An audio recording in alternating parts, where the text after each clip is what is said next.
É isso aí, meu irmão, minha irmã, você que está conosco aqui na Conexão Viva, rádio que nos mantém conectados ao Senhor.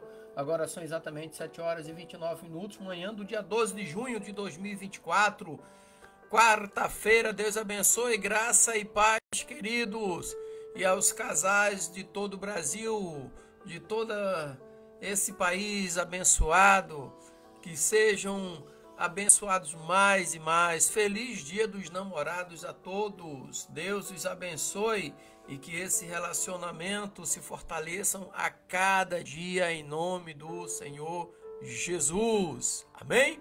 Sou o pastor Dimas Pimentel, estamos juntos aqui mais uma vez, mais um dia, começando um dia alegre, abençoado e próspero, em nome do Senhor Jesus. Seja repreendido toda intenção e atenção do maligno das nossas vidas e que estejamos como criatura nas mãos do Criador, aquele que é todo poderoso, onisciente, onipresente, onipotente.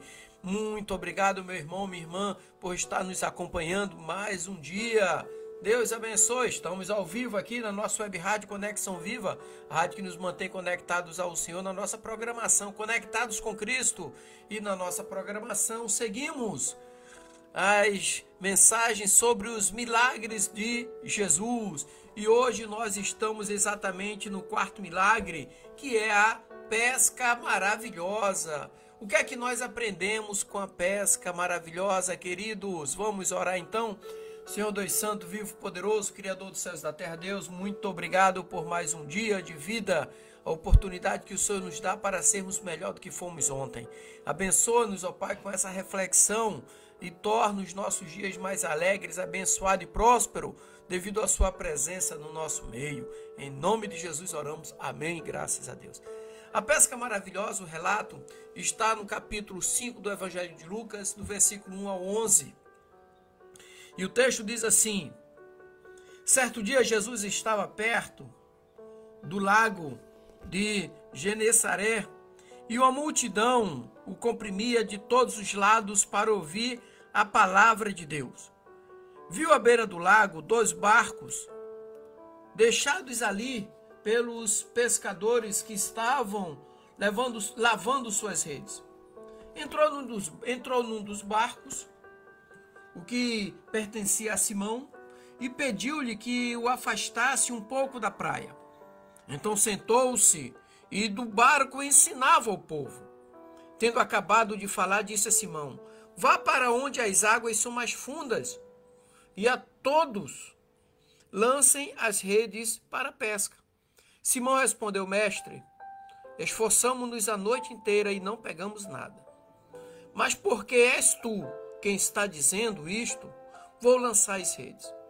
E quando fizeram, pegaram tal quantidade de peixe que as redes começaram a rasgar-se. Então fizeram sinais a seus companheiros do outro barco para que viesse ajudá-los.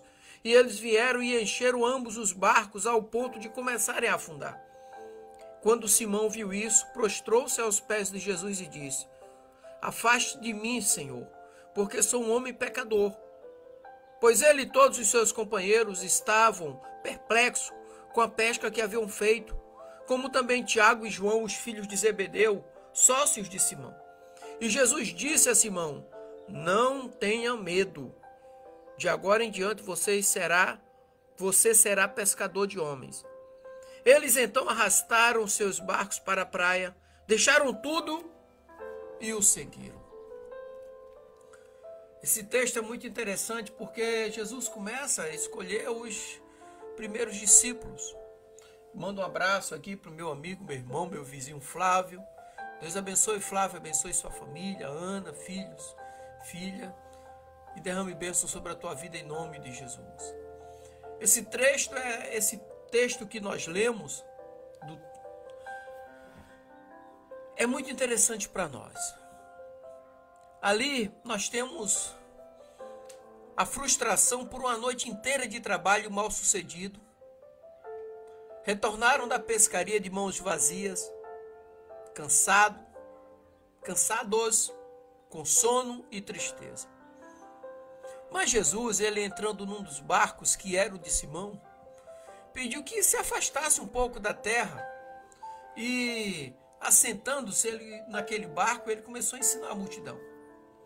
O barco representa o centro da vontade de Deus, o lugar onde Jesus gostaria que sempre estivéssemos. Descer do barco significa sair da direção de Deus, significa abandonar a igreja, significa deixar aquele posto que Jesus nos preparou. Não desça do barco, porque ele é um instrumento que nos levará ao lugar onde Jesus vai nos honrar. As redes representam o talento, a capacidade, as promessas, os projetos que Deus colocou dentro de cada um de nós. E lavar as redes significa enterrar e jogar fora tudo aquilo que Jesus colocou dentro de cada um de nós. Se o barco representa aquilo que nos conduz, as redes representam as ferramentas que nós iremos usar em favor da obra de Deus. Não lave as redes, não desista daquilo que Deus te deu. Então, com a narrativa da pesca maravilhosa, nós aprendemos algumas coisas. Primeiro, Jesus está nos observando. Porque no versículo 2 é exatamente isso que acontece. Versículo 2 diz assim: viu à beira do lago 2 barcos. Mesmo uma multidão cercando Jesus, nada pôde ofuscar a sua observação em relação àqueles pescadores. Aliás, está escrito que Jesus tem os olhos como chamas de fogo. Nada fica oculto ao seu olhar. Ele conhece tudo e sabe o que se passa conosco. Ele observou os pescadores. Ele enxergou o problema, mas também levou a solução. Assim é conosco. Jesus nos observa a cada dia e conhece cada passo nosso. Conhece o nosso falar e o nosso agir, o nosso levantar e o nosso deitar. Glórias a Deus. Ele conhece o problema, mas também tem uma solução para cada um problema que nós temos. Ele tem a solução para nos dar. Segunda lição: sem Jesus no barco, o fracasso é certo. A grande razão de eles terem fracassado foi o fato de Jesus não estar com eles no barco. Os peixes podem se esconder, o barco pode balançar, o vento e o mar podem se agitar, mas quando Jesus está no barco, tudo acontece como Ele quer, ninguém pode impedir o seu agir. O pedido hoje é: deixa Jesus entrar no barco da sua vida, no barco da sua família, no barco do seu trabalho, no barco do seu casamento. O deixe entrar e fazer tudo o que Ele quer. Glorificado seja o nome do Senhor Jesus. A terceira lição aqui é que antes das bênçãos materiais, vem primeiro as espirituais. Então esta atitude de Jesus me chamou muito a atenção, pois eu fiquei pensando comigo. Se Jesus entrasse no meu barco, eu ia querer de imediato o meu milagre.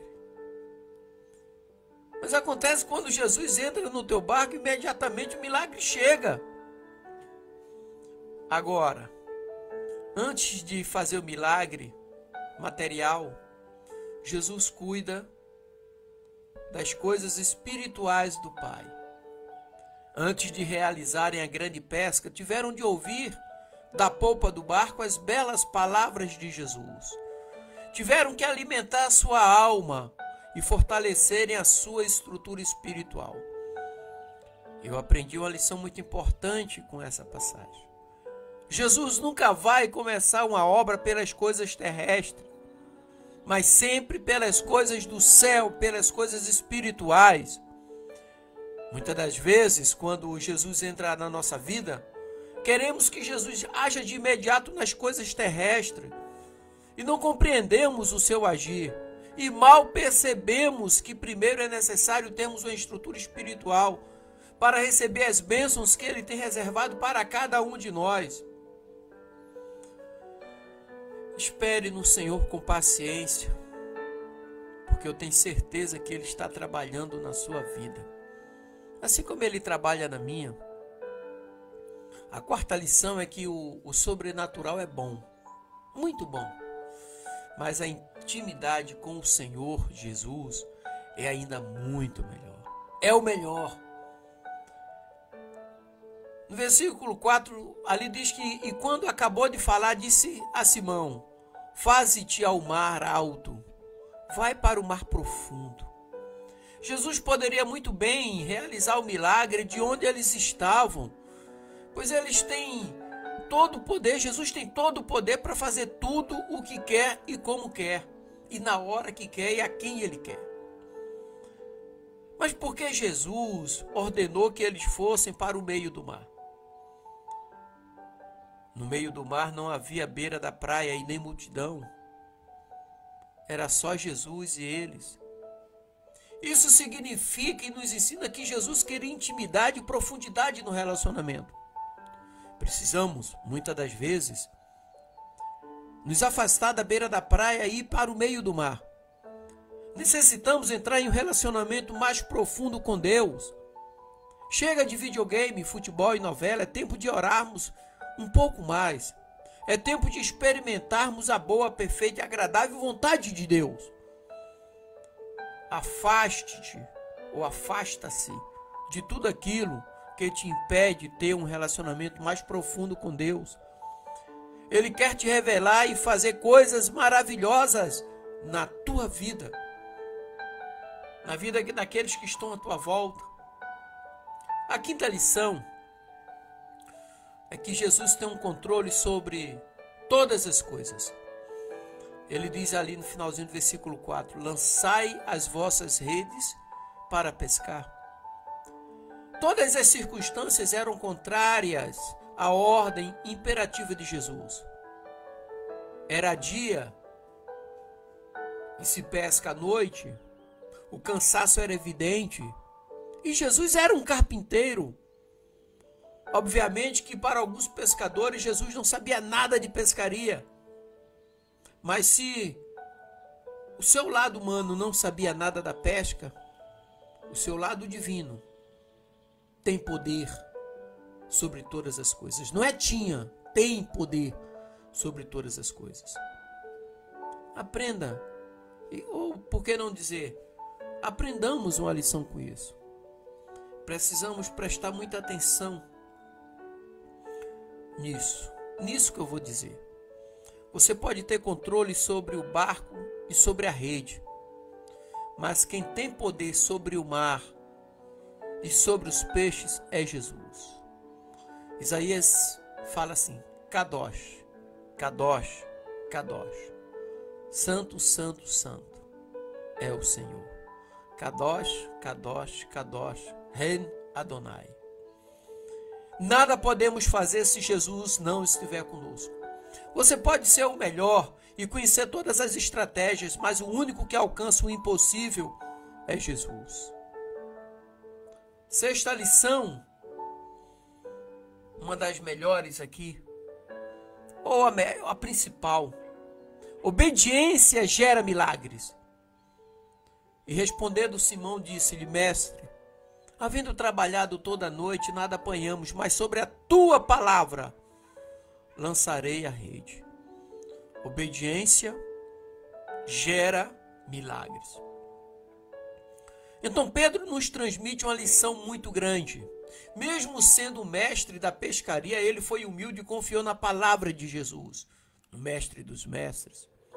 Às vezes o que nos falta é isso, humildade e obediência para desfrutarmos. Você se lembra de Naamã? O profeta Eliseu pediu algo a ele tão simples. Mergulhar no Rio Jordão 7 vezes. Ele preferia mergulhar nas águas dos rios em Damasco. As águas eram melhores. Ele relutou. com a palavra profética só por causa do seu orgulho. Necessitamos quebrar o nosso orgulho e aprender a obedecer às simples palavras de Jesus. Por quê? Porque obediência gera milagres. Quando somos abençoados, abençoamos outros. Versículos 5 e 7 diz assim: E fazendo assim, colheram uma grande quantidade de peixes e rompiam-se-lhes a rede. E fizeram sinal aos companheiros que estavam no outro barco, para que os fossem ajudar. E foram e encheram ambos os barcos, de maneira tal que quase iam a pique, quase iam afundando.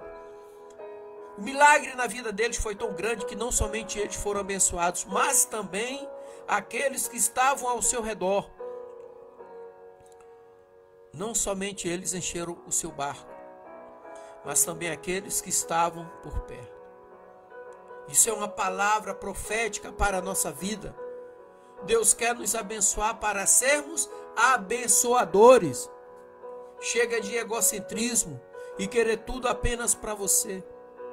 Deus quer te usar para abençoar as pessoas que estão ao teu redor. Louvado e exaltado seja o nome de Jesus.